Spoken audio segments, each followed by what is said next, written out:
Here's your First Warn weather forecast first. Sponsored by Anderson Collision Center. Visit driveanderson.com. We had lots of sunshine out there earlier today, but now the cloud cover is starting to thicken up, especially down to the south of us. But our temperatures here late this afternoon and evening, we're able to make it into the 60s, into the upper 60s, actually, at a couple of spots reaching that 70-degree mark. Now we've got some rain showers down to the south, a couple of isolated showers with the heating of the day to the north. For us, we're going to stay dry and quiet through this evening, but tomorrow morning we've got a few rain showers that'll start to work in. 67 our temperature in Rockford, Freeport, Monroe, 68 in Janesville, and 66 degrees our current temperature down in Rochelle. By the 6 o'clock hour, we're down to 65. We'll call it a partly sunny evening. Cloud cover increases, a couple of light showers tomorrow, but there are a few thunderstorms that move in by tomorrow afternoon. I'll have the timing of that coming up here in the First Warn forecast a little later. A local motorcycle crash leaves one person dead. We'll hear from a former biker on the dangers many riders face. Plus, a state line man is arrested after a police standoff, the hours-long investigation that shut down a neighborhood. And raising awareness for organ donation. The area healthcare provider working to get more people off the waiting list. Live from WTVO 17. This is Eyewitness News at 5. Good evening, I'm Mimi Murphy. And I'm David Greenberg. Police are investigating after a motorcycle crash in Rockford leaves one person dead. Yeah, once again bringing attention to the dangers motorcyclists face. Our Drea Baroni was at that scene today. And Drea, you met someone who says crashes like this made her actually decide to give up riding entirely. Yeah, David, I did. Now, this is the third crash involving motorcycles this week. A bike and a Salvation Army truck slammed into each other near 11th Street and Sandy Hollow Road this morning around 11. Rockford police called the Winnebago County coroner to the scene not long after the accident. The man driving the motorcycle died. A passerby told me seeing the scene really shook her up. She's been riding motorcycles most of her life, but recently gave it up because of the dangers like this. My husband and I have quit riding a few years ago because of this kind of scenario. People have to start slowing down and paying attention to their surroundings, and motorcycles, especially at this time of year. Just everybody, please slow down in general. It's just absolutely tragic is what I'm seeing around here. Salvation Army representative talked to me off camera. He says the truck's driver is okay. Police haven't released any information about what might have caused the crash. Mimi. All right, thanks, Drea. A Janesville man is in custody after an hours-long police standoff. A little before 9 this morning, Janesville officers were called to a home on Excalibur Drive for reports of a domestic incident. A woman told police that her brother had threatened her with a gun. When police arrived, the man barricaded himself inside the home. After hours of negotiating with Janesville's SWAT team, the man surrendered. Police identified him as Joshua Kahn. He's facing several charges, including disorderly conduct while armed and recklessly endangering safety. Kahn is in the Rock County Jail. Well, the family of the Rockford teenager who was stabbed to death at work is now suing his employer. The suit filed by Jason Jenkins' family names Walmart, Brosnan Security, and Timothy Carter as the defendants. It charges Walmart and Brosnan with failing to apprehend Carter before the stabbing, failing to have a proper emergency action plan in place, failing to warn shoppers of Carter's presence, and failing to contact law enforcement in a timely manner. A deadly stabbing happened back on March 24th. Prosecutors say Carter took a knife from a store shelf, walked up behind Jenkins, stabbing him in the lower back. Carter was arrested at the scene. He pled not guilty to first-degree murder and a hate crime yesterday. He's due back in court June 14th. A child tax credit that was passed in the U.S. House of Representatives months ago is in trouble in the Senate. The House passed the Tax Relief for American Families and Workers Act in January. The bill's designed to increase child tax credits and add new business tax breaks. But despite the bipartisan support it received, Senate Republicans are demanding changes. Some are concerned about the long-term impacts and costs of the bill. Democrats say Republicans are moving the goalposts so the bill dies without a vote. The Environmental Protection Agency announced a new rule today to limit some harmful chemicals in the nation's drinking water. The rule requires public drinking water systems to monitor, reduce, and report high levels of 6 of the most common forever chemicals. Exposure to high levels of these chemicals has been linked to cancers, liver and heart issues, and developmental issues for infants and children. The agency says the change will prevent thousands of deaths and reduce tens of thousands of serious illnesses. These chemicals entering our environment in an uncontrolled manner are harmful to our families, harmful to our communities, and harmful to our economy. Forever chemicals are used in everyday products, including food packaging, nonstick cookware, cosmetics, and other personal care products. The EPA announced nearly $1 billion in funding to help states and territories meet the new standards. Well, the winner of the 2024 Makers Madness contest has officially been announced. A big congratulations goes to the Komatsu mining truck taking home this year's title.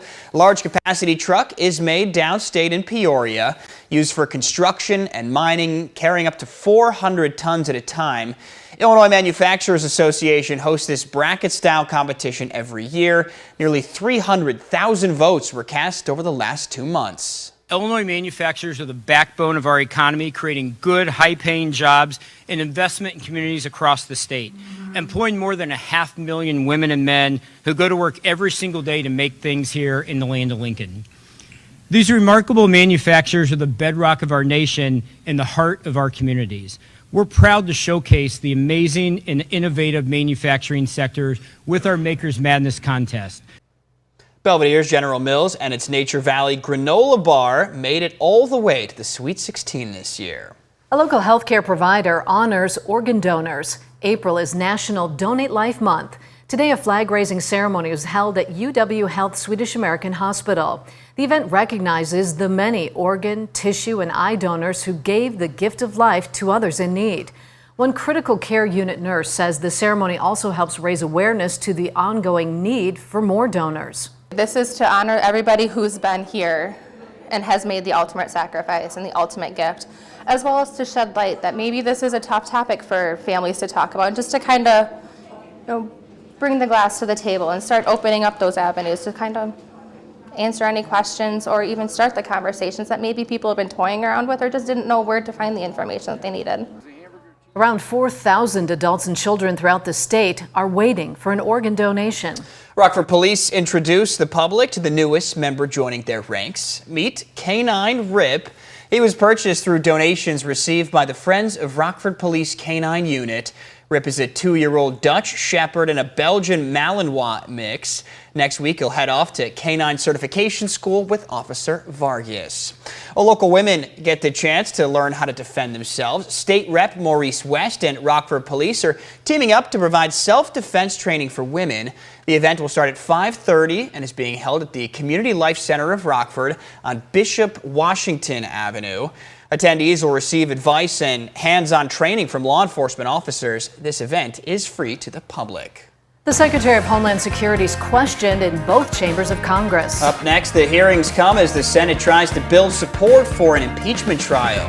And coming up at 6, a State Line hotel will soon be demolished, while the building's owner was ordered to pay millions in fines. Our temperatures, despite the cloud cover, we're able to make it into the upper 60s this afternoon, but we've got a string of 70-degree warmth coming up next week. When to expect that first 70-degree day and if it'll bring any severe thunderstorms. That's in the forecast a little later.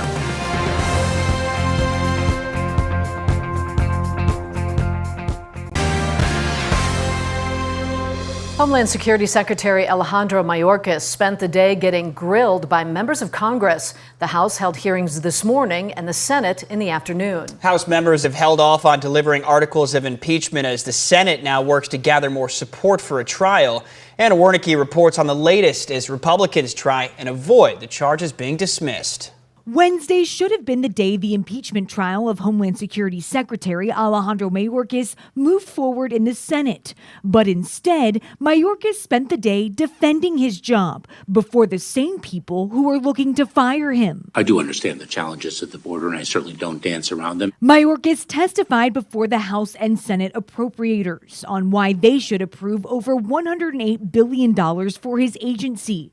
But Iowa Republican Congresswoman Ashley Hinson says she doesn't want Mayorkas in charge of the border at all. I called for your resignation last year, and I stand by my request. Hinson was one of many House Republicans who voted in February to impeach Secretary Mayorkas for violating federal law and not enforcing immigration policy. But just hours before House impeachment managers were planning to deliver the articles to the Senate, Republicans there said they need more time. Maybe talking about it for a few days before we take the Constitution and turn it upside down, just might be a wise thing to do. Louisiana Republican Senator John Kennedy says not all Republicans are on board with the trial, and the extra time will help rally more support. We have some free-range chickens, and they wander off. We're going to try and resolve this issue as quickly as possible. Senate Majority Leader Chuck Schumer defended Mayorkas and called the impeachment charges absurd. In Washington, I'm Anna Warnicki.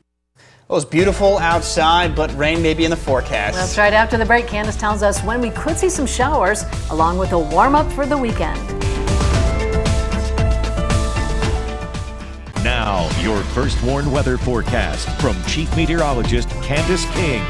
Well, we started off with some sunshine this morning. However, cloud cover has moved back in. Now our skies filtering out a little more of that sun here late this afternoon and evening, but still a beautiful evening out there as we take a live look with our SkyTrack camera up in Beloit. You'll notice the cloud cover increasing a bit over the next several hours. In fact, it already has. But despite that, our temperatures were still able to make it into the upper 60s to even 70 degrees. We're at 67 right now in Rockford, Freeport, 68 in Janesville, 66 in Dixon, and 67 degrees down in Sterling. Our weather watcher Terry in Genoa also has 67, a light southeasterly wind, and that's kind of been the best part about today. The wind has been light. Many folks saying, hey, we went out and did some yard work here this afternoon because it was pretty nice. And we've got outside of tomorrow, which comes with some showers and thunderstorms and then wind on Friday. We actually have a pretty nice weekend and warm weekend too ahead. 68 degrees for our weather watcher Sandy in the Kirkland-Fairdale area. Calm wind, no precipitation, but that'll change a little bit once we get into the afternoon tomorrow.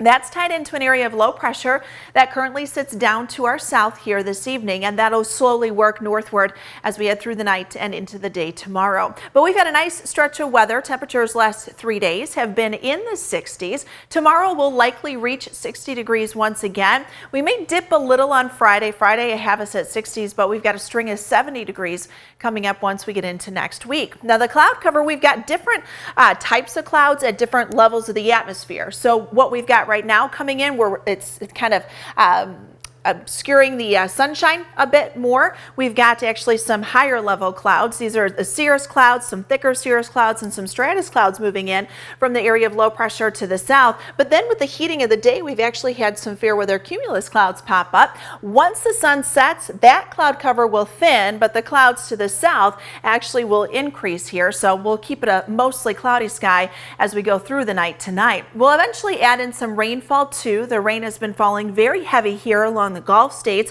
as low pressure moves out of Texas through Louisiana and then into Mississippi and Alabama. That is actually going to move to the northeast tonight and tomorrow, but it's shifted a little further to the east. So it's moving closer towards the Indiana and Ohio borders now by tomorrow afternoon. So what that has done has essentially taken a lot of that heavier rainfall, which looked like it would fall mostly to our southeast, and shifted it even further to the east. Now I do think we'll see a couple of spotty showers around tomorrow morning, but a better chance for maybe a shower and even a thunderstorm will come in during the afternoon.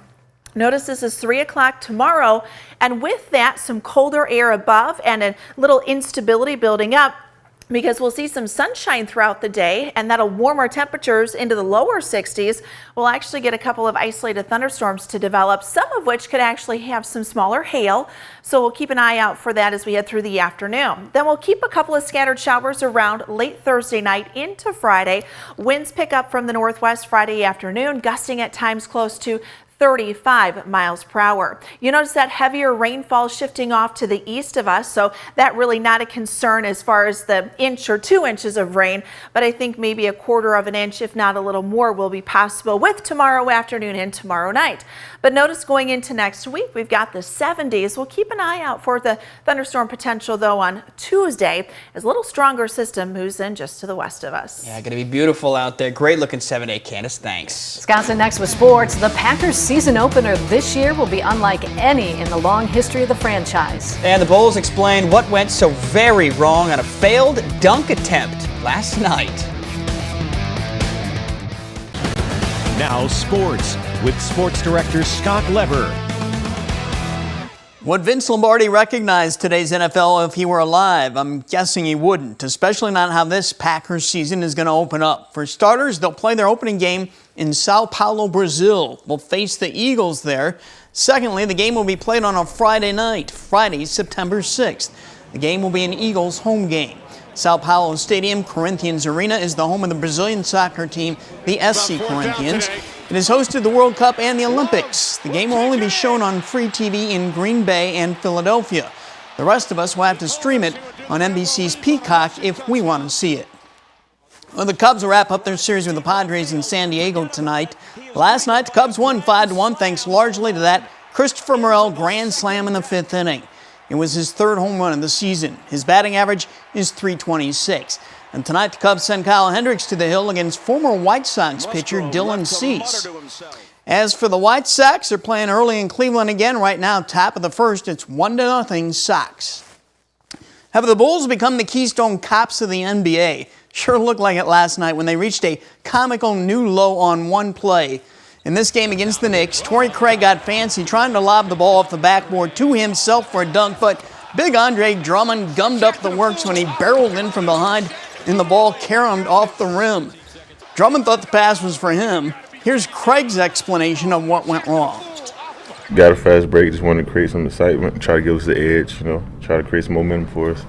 Obviously, didn't know Drummond was going to jump out there with me, so it was a miscommunication or a misinterpretation or whatever, but end of the day, I just got to dunk the ball, lay it up, so that's I'll take the blame on that.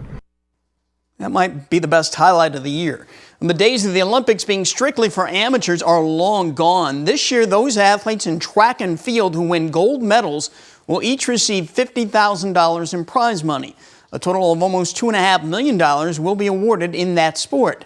Track and field is the first sport to offer prize money in the Olympics. That's sports. We'll be right back. The last couple of days have really felt spring-like out there, and then we see all the 70s on your 7-day. It's pretty nice. Yeah, big smile on a lot of people's faces when you see that. Yeah, a little summer-like warmth, too, coming up next week. We could have some places even in the upper 70s by Sunday afternoon. So, I mean, we'll take what we can get. We've got the warmth coming up. Tomorrow, going to be another day where we're in the 60s, but we've got some rain showers. And some thunderstorms, too. I think we'll see a couple of isolated thunderstorms going into the afternoon. You can follow it all with the First Warn Interactive Radar, always on mystateline.com, and brought to us by Rockford Glass and More. Showers down to the south, actually going to, the heaviest of those, going to move off to the east tomorrow. We're back up close to 60 for the afternoon. Once that system passes through, winds will pick up from the northwest on Friday. I think we're back up close to 60, down to 39 Friday night. Upper 60s then on Saturday. Going to hold on to just an isolated thunderstorm chance on Sunday with a cold front, but right now looks to stay mostly dry. I think Tuesday's the day to watch, though, for thunderstorms. All right, thanks, Candace. World News Tonight's up next. We'll see you back here at 6.